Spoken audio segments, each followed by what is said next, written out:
श्रद्धा की मौत तो 4 साल पहले हो गई थी, लेकिन उसका अंतिम संस्कार आज भी बाकी है। सोचिए, एक बेटी जो इस दुनिया से चली जाती है, उसके माँ बाप उसे आखिरी बार देख भी नहीं पाते।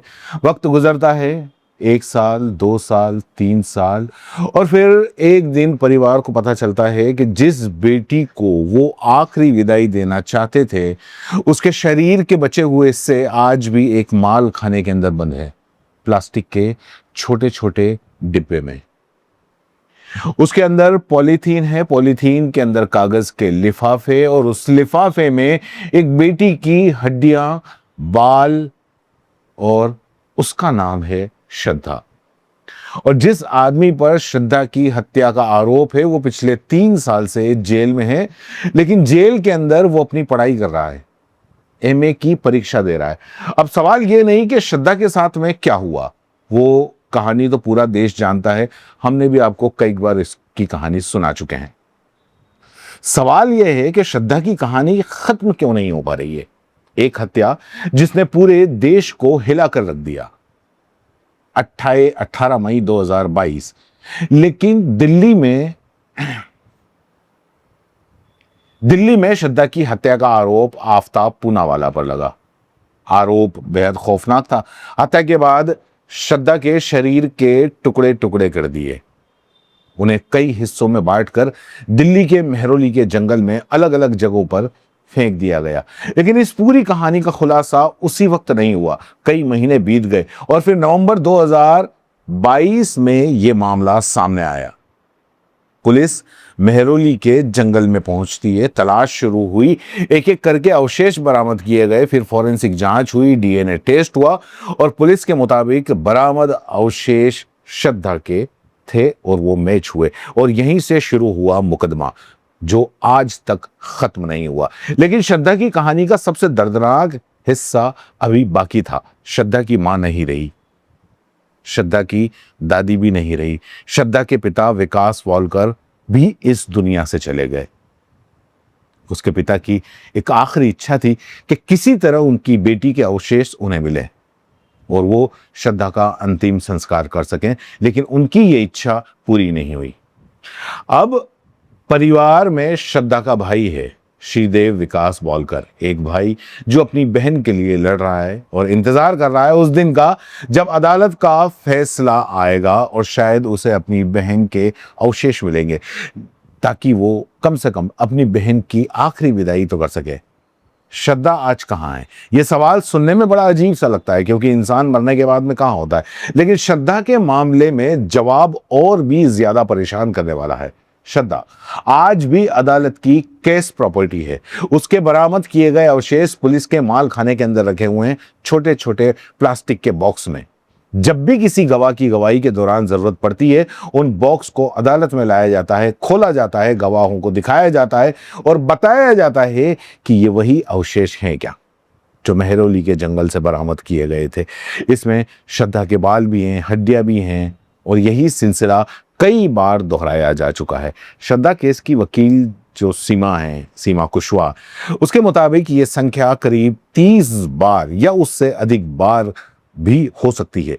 अब जरा उस भाई की जगह खुद को रखकर देखिए, आप अदालत के अंदर बैठे हैं, आप सामने आपकी बहन के अवशेषों को बॉक्स में रखा गया है, बॉक्स खुलता है, आप अपनी बहन के बाल देखते हैं, उसकी हड्डियों को देखते हैं, और फिर अदालत खत्म हो जाती है, बॉक्स दोबारा बंद हो जाता है और आपकी बहन फिर उसी माल खाने में चली जाती है 3 साल से ज्यादा, और मुकदमा अभी जारी है। श्रद्धा के केस में पुलिस ने जनवरी 2023 के अंदर चार्जशीट दाखिल की थी। 9 मई 2023 को आरोप तय हुए थे और 1 जून 2023 से ट्रायल शुरू हुआ था। इसे फास्ट ट्रैक कोर्ट चलाने की बात कही गई थी, मतलब एक ऐसा केस जिसे जल्दी खत्म किया जाना था। लेकिन 3 साल से ज्यादा का वक्त गुजर चुका है और मुकदमा अभी भी चल रहा है। इस केस में 200 से ज्यादा गवाह हैं। पहले सुनवाई की रफ्तार धीमी रही, फिर अदालत ने डे टू डे सुनवाई शुरू की, हर दिन दोपहर 2 बजे से शाम 4 बजे तक, सिर्फ 2 घंटे। लेकिन कहानी अभी भी यहां खत्म नहीं हुई। आरोपी के वकील कई मौकों पर तय समय से के बाद में अदालत पहुंचे, कभी 15 मिनट, कभी आधा घंटा और कभी उससे भी ज्यादा देर। अब सोचिए, अगर सुनवाई के लिए सिर्फ 2 घंटे तय हैं और सुनवाई 30 से 45 मिनट देर से हो रही है, तो उस दिन अदालत के पास में बचेगा कितना समय? और अगर यही बार बार हो तो केस की रफ्तार पर असर पड़ना स्वाभाविक है। लेकिन अदालत के सामने भी एक कानूनी मजबूरी है, क्योंकि आरोपी को अपनी तरफ से बचाव रखने का पूरा अधिकार है। अगर अदालत उसकी गैर मौजूदगी में कार्रवाई आगे बढ़ा दे तो बाद में ऊपरी अदालत यही सवाल वहां पर उठ सकता है कि आरोपी को अपनी बात रखने का पर्याप्त मौका नहीं दिया गया। यानी कानून की बारीकियां भी हैं, अधिकार भी हैं, और इसी के बीच एक परिवार का इंतजार भी है। और फिर आया 20 जुलाई का दिन। 20 जुलाई को श्रद्धा केस की सुनवाई होनी थी। श्रद्धा का भाई मुंबई से दिल्ली आया और उसी दिन आरोपी की तरफ से आवेदन आया कि उसका एमए का एग्जाम है। वकील की तरफ से कहा गया कि परीक्षा के कारण उस दिन की सुनवाई टाल दी जाए, और सुनवाई टाल दी गई।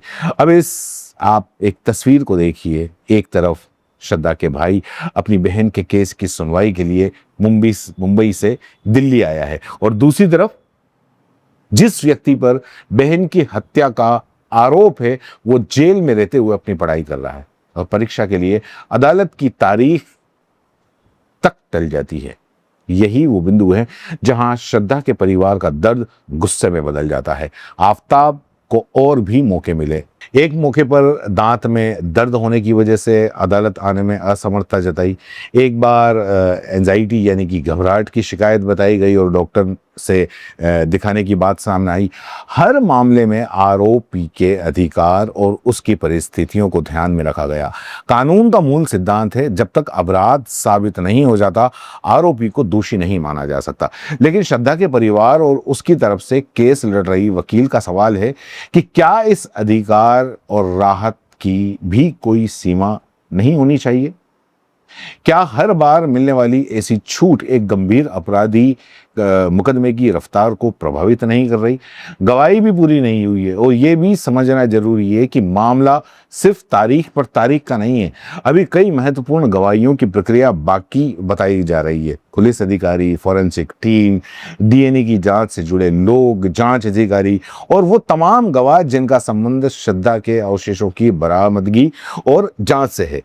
सीमा कुशवाहा जो उसकी वकील हैं, उसके मुताबिक 2023 से 24 के शुरुआती दौर में बड़ी संख्या में गवाहों की जांच हुई, लेकिन उसके बाद में रफ्तार धीमी हो गई। और उनके मुताबिक 2024 के बाद में 2 साल में करीब 35 गवाही जांचे गए, और जब तक गवाही पूरी नहीं होती, जब तक क्रॉस एग्जामिनेशन पूरा नहीं होता, तब तक मुकदमा आगे बढ़ता रहेगा। लेकिन सबसे बड़ा सवाल यह है कि श्रद्धा के अवशेष परिवार को क्यों नहीं दिए जा सकते? परिवार की तरफ से यह मांग भी उठी कि डीएनए जांच पूरी हो चुकी है, फॉरेंसिक टीम रिपोर्ट मौजूद है, मेडिकल दस्तावेज मौजूद है, तो फिर श्रद्धा के अवशेष परिवार को क्यों नहीं सौंपे जाते, ताकि कम से कम उसका अंतिम संस्कार तो हो सके। लेकिन कानून की एक पेचीदगी यहां भी सामने आती है कि ये अवशेष उस समय केस प्रॉपर्टी हैं। अदालत में गवाहों को यह साबित करना होता है कि यही वो अवशेष हैं, यही वो हड्डियां हैं जो उस जगह से बरामद की गई। जिस अधिकारी ने बरामद किया, जिसने जांच की, जिस फॉरेंसिक टीम ने जांच की, जिसकी गवाही के दौरान उन अवशेषों को अदालत में दिखाया जा सकता है।